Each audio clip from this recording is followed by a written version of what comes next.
నమస్కారం, welcome to 108 news Telugu. నా పేరు గౌరీ. ముందుగా బులెటిన్ లో హెడ్లైన్స్.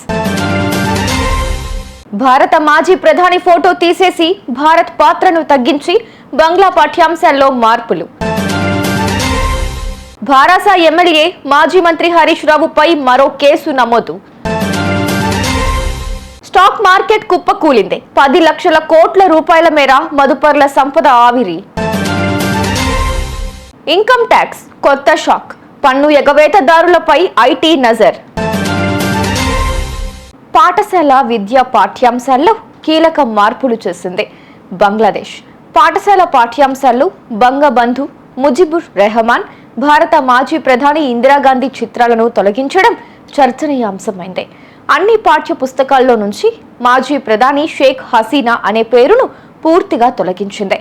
బంగ్లా స్వాతంత్ర ఉద్యమంలో భారత్ పాత్రను తగ్గిస్తూ కొత్త పుస్తకాల్లో మార్పులు చేసింది. భారాస ఎమ్మెల్యే మాజీ మంత్రి హరీష్ రావుపై కేసు నమోదైంది. చక్రధర్ రౌడ్ అనే వ్యక్తి ఫిర్యాదు మేరకు నగరంలోని బాచుపల్లి పోలీసులు కేసు నమోదు చేశారు. మాజీ మంత్రితో పాటు మరో 3 నుంచి ప్రాణహాని ఉందని చక్రధర్ ఫిర్యాదు చేశారు. దీంతో హరీష్ రావు, సంతోష్ కుమార్, రాములు, వంశీపై కేసు నమోదైంది.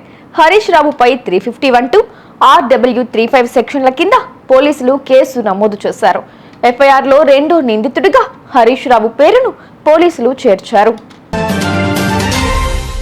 ఇవాళ స్టాక్ మార్కెట్ సూచీలు కుదేలయ్యాయి. IndusInd bank, Tech Mahindra, Titan, Mahindra and Mahindra, Infosys షేర్లు ప్రధానంగా నష్టపోయాయి.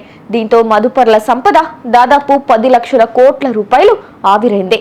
బీఎస్ఈలో నమోదిత కంపెనీల మొత్తం విలువ 383 లక్షల కోట్ల రూపాయలకు చేరింది.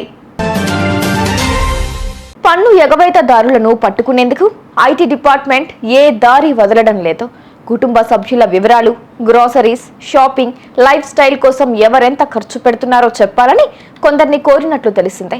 చెప్పకపోతే ఏటా ₹1 కోటి ఖర్చు చేసినట్లు భావిస్తామని హెచ్చరించింది. లగ్జరీ లైఫ్ స్టైల్, అధిక ఆదాయం ఉన్నప్పటికీ తక్కువ డబ్బు విత్డ్రా చేస్తుండటంతో ఇలా చేసింది. వారికి మరో ఆదాయ వనరు ఉన్నా చెప్పడం లేదని భావిస్తోంది. చూసారుగా, ఇవి ఇవాల్టి బులెటిన్ అప్డేట్స్. మరో బులెటిన్ తో మళ్ళీ మీ ముందుకు వస్తాను. అంతవరకు కీప్ వాచింగ్ 108 న్యూస్ తెలుగు.